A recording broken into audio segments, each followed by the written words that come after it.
Maayong hapon sa tanan ko nakoy pangutana sa inyo unsa man ang inyong sundon, ang kasaysayan nga ni connect sa balaang kasulatan o ang kasaysayan nga wala ni connect sa balaang kasulatan. Ang pangutana, kanusa man gid natawo si Kristo? Unsa man yung pizza o tuiga na tao si Kristo? O kanusa man pud niya gitukod kay aduna kini sa relasyon sa pagtukod niya sa iyang relihiyon. Tungod kay adunay nagclaim, especially the Roman Catholic Church, nga siya ang nagclaim nga sa 33 AD nga gitukod ni Kristo ang relihiyong Romano Katoliko nga claim nila sa Matthew 16:18. Ato ni siyang tanawon mga higala ug igsoon. Kay bisan si Wikipedia o ang sa Google mga higala, wala siya sakto nga information nga gihatag sa nga kanusa na tao si Kristo.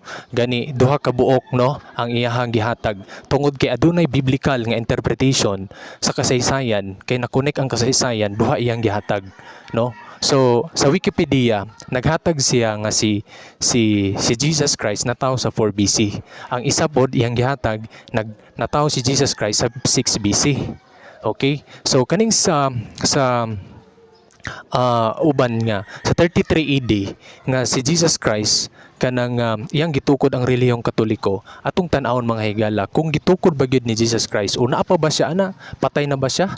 So kung patay na siya ana nga panahon, dili mahimong tinuod ang claim sa Roman Catholic sa 33 AD nga gitukod ni Kristo. Tungod kay ang Matthew 16:18, buhi si Kristo sa panahon nga giingon niya nga ikaw Pedro pagatukuron ko ang akong iglesia sa ibabaw niining bato.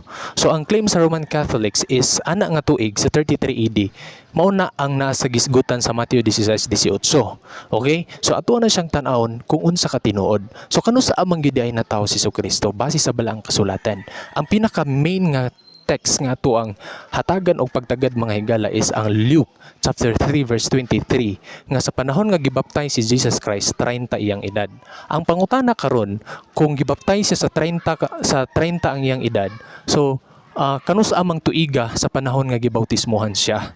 No, nasayod naman ta nga human siyang baptize tulura ka tuig kapin ang iyang pagministeryo gilansang na sa cross. Ang pangutana unsang pitsiyaha sa nga gibautismohan para mahibal-an nato kon ganus siya na tao. Sumala sa gihatag ni Wikipedia, no? Mao na siya ang general nga naghatag og information mahitungod sa kasaysayan o history mga higala.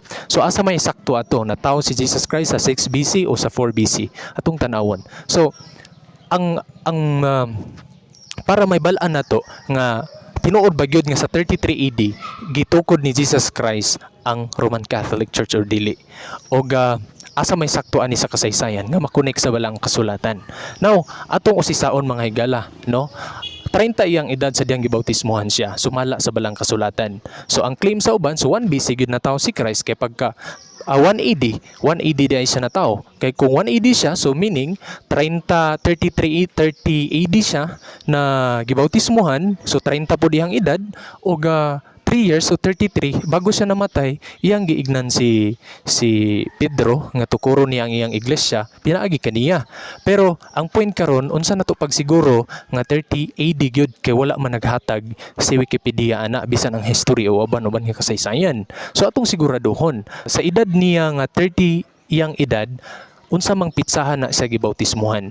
Now, wala tay lain nga kasaysayan nga may sigutan nga mo-connect siya sa Bible nga mao ang Daniel chapter 9 verse 25. Giingon diha, pagsugod og tukod og balik sa Jerusalem kay ang Jerusalem natumpag man to sa panahon nga gisulong sa Babylonia. So mao nang sa panahon nga naghari na si Artaxerxes, sa diyang naa paghihapon didto kay napulihan man sa Medo Persia ang Babylon, napildi man sa Medo Persia ang Babylon. So pagkapildi niya kaning si Artaxerxes is dili siya against sa mga Jew, no?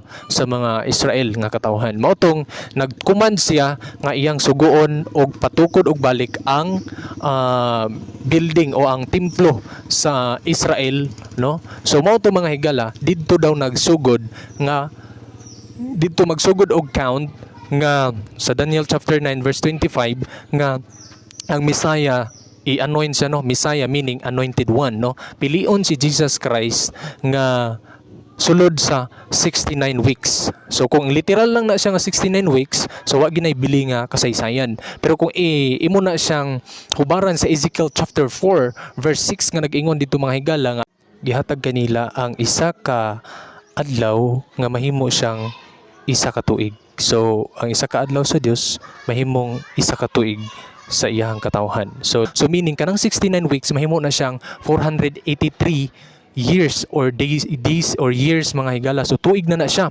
So kung imo na siyang computon gikan sa pagtukod sa sumala sa kasaysayan 457 BC girebuild og balik ang Jerusalem.